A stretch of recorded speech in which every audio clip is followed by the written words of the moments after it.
Hello class 10, কেমন আছো সবাই? আশা করি প্রত্যেকে ভালো আছো। আজকে আবার মাধ্যমিক জীবন বিজ্ঞানের একটি প্রশ্ন নিয়ে তোমাদের সামনে হাজির। আজকের প্রশ্ন, যদি একটি সংকর লম্বা মটর গাছের সঙ্গে বিশুদ্ধ বেটে মটর গাছের পরাগ মিলন হয় তাহলে উৎপন্ন মটর গাছগুলি কেমন হবে? বোঝা গেল?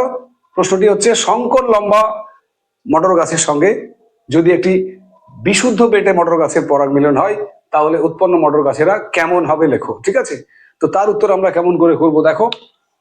সংকর লম্বা, ঠিক আছে, সংকর লম্বা বলতে আমরা কি বুঝি? সংকর লম্বা, সংকর লম্বা, সংকর লম্বা মটর গাছ হচ্ছে একটা বড় একটা ছোটটি, তাই তো?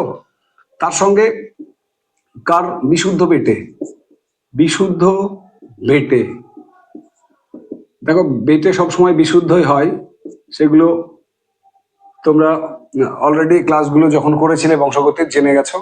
তো যাই হোক, এখান থেকে আমরা দুটো গ্যামেট পাবো, একটা টি ক্যাপিটাল টি, একটা স্মল টি। এখান থেকে একটা স্মল টি আর একটাও কিন্তু স্মল টি। এবারে উৎপন্ন যে মটর গাছগুলো, একটু জমিতে যে উৎপন্ন মটর গাছগুলো, সেগুলো কি হবে দেখো। Capital T small tea,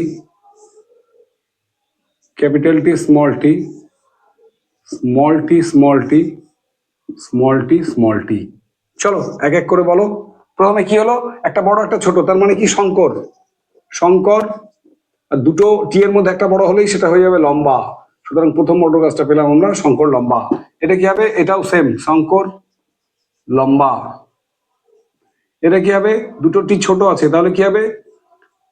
same আছে এবং ছোট আছে, তাহলে বিশুদ্ধ এবং সেই সঙ্গে বেটে। আর শেষের টি কি আছে দেখো, দুটোই ছোট টি, তাহলে এটাও আমাদের বিশুদ্ধ বেটে মটর গাছ। তাহলে আমরা কি পেলাম? যে চারটে মটর বীজ পেলাম আমরা, তাদের দুটো দেখো সংকর লম্বা আর দুটো বিশুদ্ধ বেটে। তাহলে আমরা বলতে পারি লম্বা, যদি ফিনোটাইপের কথা বলি, লম্বা 50%, 50% লম্বা। বেটেও কিন্তু 50%, বেটে 50%। অর্থাৎ একটা যদি সংকর লম্বা মটর গাছের সঙ্গে একটা বিশুদ্ধ বেটে মটর গাছের পরাগ মিলন ঘটানো হয় তাহলে উৎপন্ন মটর গাছগুলোর 50% লম্বা হবে আর 50% বেটে হবে।